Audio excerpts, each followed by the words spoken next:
নমস্কার, সবাই কেমন আছেন? আশা করি সবাই খুবই ভালো আছেন। আজ নিয়ে আসলাম রেসিপি ভিডিও আচারের সাথে সামুদ্রিক মাছের তেঁতুল টক।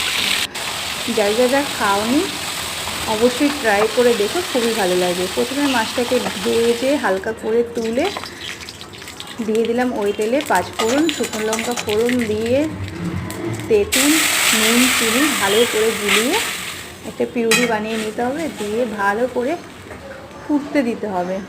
যেহেতু তেঁতুল টক একটু ফুটলে বেশি ভালো লাগে। তারপরে ভালো করে অনেকক্ষণ ধিমে আঁচে ফুটলেই একটু কাঁচা তেল দিয়ে হয়ে গেছে রেডি তেঁতুল টক। আর সাথে যদি একটা কাঁচা লঙ্কা থাকে আর কিচ্ছু চাই না। কেমন লাগলো ভিডিওটি অবশ্যই জানাতে ভুলো না। টাটা।